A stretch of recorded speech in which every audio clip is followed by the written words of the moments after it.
We are here with Jonathan Silva, partner of Clyde Co. Jonathan has been practicing law in Dubai for 32 years and currently manages operations for Clyde Co. across the MENA region. Welcome, Jonathan. Pleasure. What are some of the key issues for businesses to consider when setting up operations in the region? I think the main driver, companies come here, in my experience, to be closer to the market. Certainly all the companies that I've dealt with over the years, and there are many, many of them, have found that by bringing people into the region and being closer to the regional market, their sales and their business has expanded tremendously. I think typically what one finds is when one's talking to companies when they arrive, one says, well, how many people are you going to have in the region? And they say, well, maybe we'll have 3 people or 4 people. It's not at all unusual to meet up with them a year later and they've got 15 people or they've got 20 people.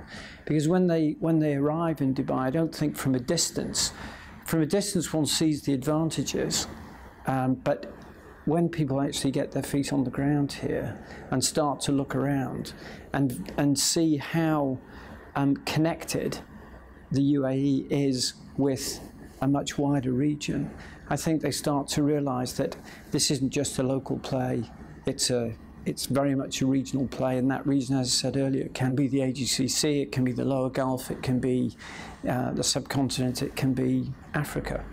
And there are companies that we deal with here that work in all of those different regions from a UAE base. And are there sectorial considerations to be taken into account when setting up operations in the region? Yes, I think that there are, when a company arrives here, one has to examine what are their objectives of coming. And if, for example, they're an oil and gas company, they're a service company, say, for the oil and gas business, then possibly Abu Dhabi might be a particular location for that company. If it's a construction company, the construction company, it will depend very much on where they're targeting projects.